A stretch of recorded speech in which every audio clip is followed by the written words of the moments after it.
Rightio folks, welcome back to the channel, the Williams Real Estate channel. And you may be all thinking, where the hell is Geordie off to? Well, I've landed in Kempsey, New South Wales, to buy this property, the block of flats, 1970s flats, how beautiful. And before we get into the deal, we'll discuss why Kempsey, New South Wales. When it comes to buying blocks of apartments, they are sporadic. The deals arise here, there and everywhere, but we are still guided by the 18-year land cycle, meaning we're focusing on New South Wales, Victoria, both metro and regional at this stage of the cycle, than the likes of Queensland, WA, South Australia. So it is in the realm of the regions where we're focusing on. Why Kempsey? Well, I like buying in the up and coming areas. So not in the areas or the towns that are already primed and blue chip and gentrified and you're paying a premium, but the up and coming. So Kempsey is 400 k's north of Sydney, 4.5 hours drive. It's 280 k's north of Newcastle, 3 hours drive north of Newcastle. It is 50 k's north of Port Macquarie, or 40 minutes drive, and it's 100 k's south of Coffs Harbour, or an hour drive. So Kempsey is sandwiched in between Port Macquarie and Coffs Harbour. Port Macquarie, Coffs Harbour, too far gone in terms of price point yields. They're blue chip in these days, so people who are born and bred in those areas, plus Newcastle, at some stage will decentralise into the likes of Kempsey because they won't be able to afford the likes of Coffs Harbour, Port Macquarie, Newcastle, and Kempsey is the next best in the same region, close proximity to people's families and work. So people decentralise from the more expensive areas into the more affordable areas. Kempsey has a population, the actual town, of 16,000 and growing. Kempsey Shire has 35,000 plus and growing population, which includes Kempsey Town, Crescent Head, Hat Head and Southwest Rocks.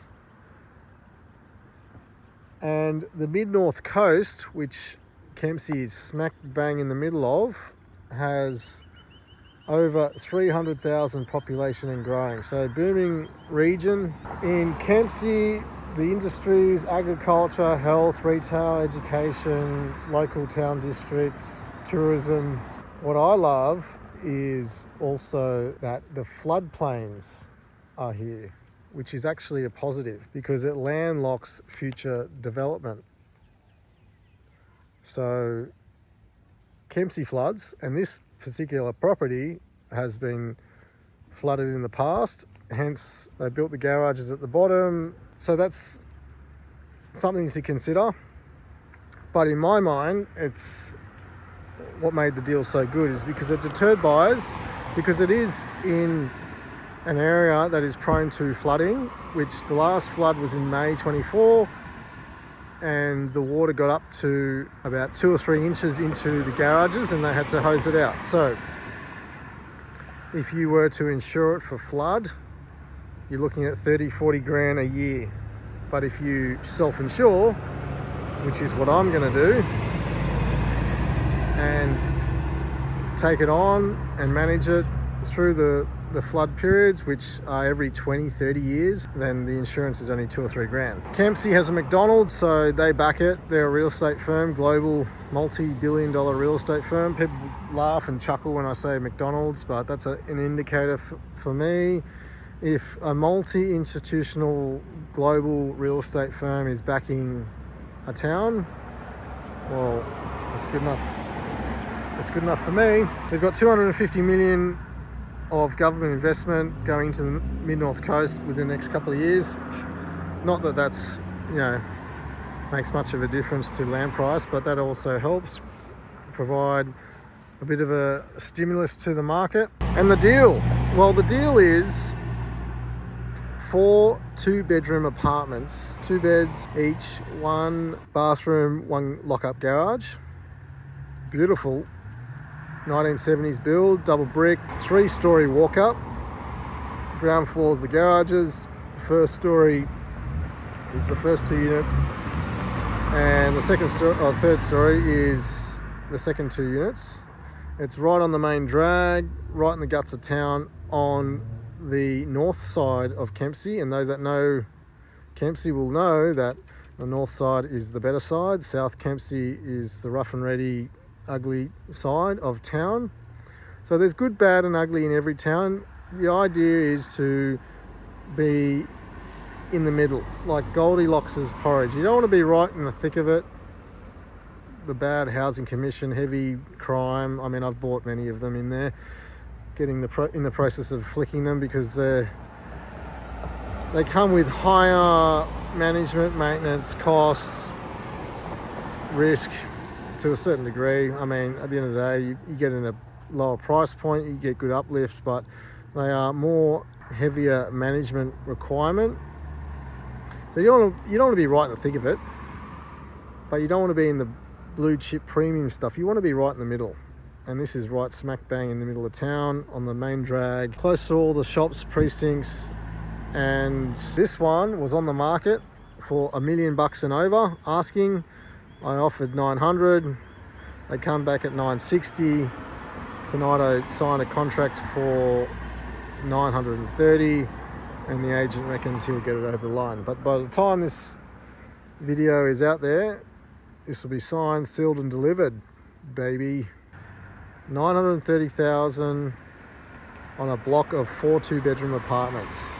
So don't go spend $1 million plus on a house with a fucking shitty old yield because it's blue chip and all the fucking bullshit that you hear about. You know, this is what you want to spend $1 million on: apartment buildings.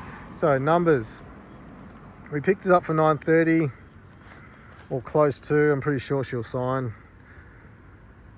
Current rents $67,000 per year, so on average $330 a week rent each, so equating to $67,000 per year in rental income, which equates to a 7.4% rental yield. Current rents. Market rents, there's high demand for affordable housing, and this is it.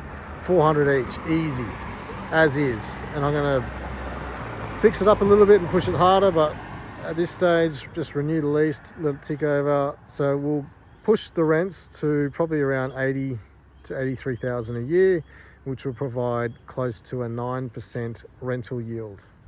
Happy days. This is going into our super, self-managed super fund. We have to put a 20% deposit down. So if you've got super, yourself and your partner, you can combine it. And this is something I can help you buy in a regional town that is low maintenance, high yielding, set and forget.